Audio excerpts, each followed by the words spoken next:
बिस्मिल्लाहिर्रहमानिर्रहीम। अक्टूबर का महीना दुनिया भर में छाती के सरतान की आगाही के महीने की हैसियत से मनाया जाता है। ये एक आलमी और अहम मसला है और पिछली निस्फ सदी में तेज़ी से मंजरे आम पर आने वाली बीमारियों में सर फहरिस्त है। बदकिस्मती से एक अंदाजे के मुताबिक पाकिस्तान में हर 9 में से एक खातून ब्रेस्ट कैंसर का शिकार है। सर्जन्स के पास आने वाली अक्सर ख़वातीन मर्ज़ की आखिरी मराहिल से दो चार हो चुकी होती हैं और इस वक्त तक मर्ज़ लाइलाज हो चुका होता है। इसकी बड़ी वजह बीमारी को छुपाना और इब्तदाई स्टेज पर मुआलिज से रुजू ना करना है।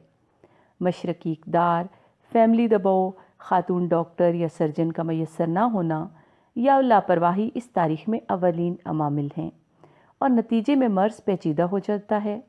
छाती का कैंसर बाकी कैंसर्स की तरह आखिरी स्टेज तक ख़ास दर्द या तकलीफ़ का बायस नहीं बनता। यही वजह है कि इसको संजीदगी से नहीं लिया जाता।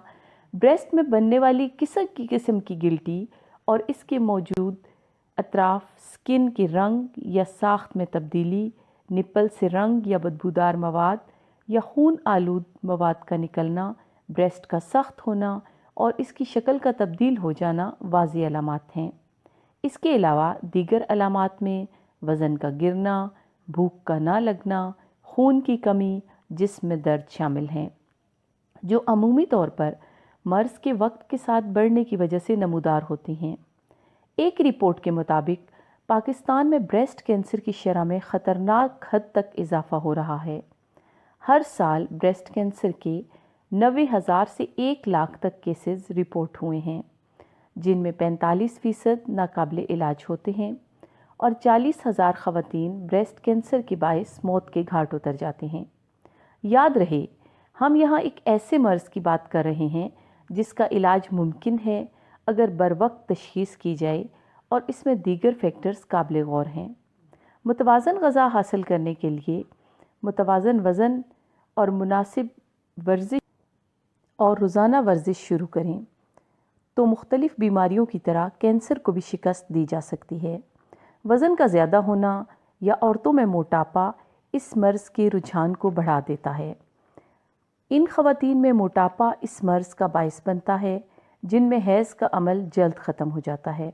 बहुत ज़्यादा चिकनाई वाले खाने और जंक फूड का बहुत ज़्यादा इस्तेमाल भी ख़तरनाक हैं। अगर ख़वातीन सादा और सेहतमंद खाने और वर्जिश या कम अज़ कम रोज़ाना चहलकदमी को अपना मामूल बनाएं, ताज़ा सब्जियों, फलों और पानी का ज़्यादा से ज़्यादा इस्तेमाल करें तो कैंसर की केसेस पर काफ़ी हद तक काबू पाया जा सकता है। याद रहे, 2 साल की उम्र तक बच्चों को दूध पिलाना ब्रेस्ट कैंसर को रोकने में अहम किरदार अदा करता है। जो ख़वातीन बच्चों को दूध नहीं पिलाती, इनमें ब्रेस्ट कैंसर होने का ख़तरा बढ़ जाता है। माने हमल दवाएं वो हैं जो अमराज़े नस्वां के इलाज के लिए इस्तेमाल होती हैं और इनके साथ साथ वक्फे के लिए ली जाने वाली दवाएं डॉक्टर के मशवरे से ही इस्तेमाल की जानी चाहिए, वरना उनका गैर महफूज इस्तेमाल ब्रेस्ट कैंसर के पैदा होने का सबब बनता है। तंबाकू नोशी और दीगर नशा आवर अशिया के इस्तेमाल से भी ब्रेस्ट कैंसर होने का ख़तरा बढ़ जाता है। इनसे इज्तनाब करके इस बीमारी से बचा जा सकता है। इन दोनों के साथ साथ सर्जरी इलाज का लाजमी जुज़ है। इसमें ब्रेस्ट के साथ तमाम गदूद जो उसके फैलाव का सबब बन सकते हैं वो भी निकाल दिए जाते हैं ताकि इस मर्ज़ को जड़ से ही ख़त्म कर दिया जाए। बीमारी से मुकम्मल तौर पर शिफा पाने के बाद जदीद दौर में प्रोस्थेसिस की सहूलियात भी मौजूद हैं जो ब्रेस्ट की शक्ल को इस जैसा रखने और नस्वानी खूबसूरती को बरकरार रखने में मदद करती हैं। आपकी सर्जन इस सिलसिले में और हर मरले में मुख्तलिफ़ ऑप्शंस के बारे में आपको इससे आगाह कर सकते हैं। याद रहे, सर्जरी इब्तदाई मरहले में मुकम्मल रिकवरी में अहम तरीन किरदार अदा करती है।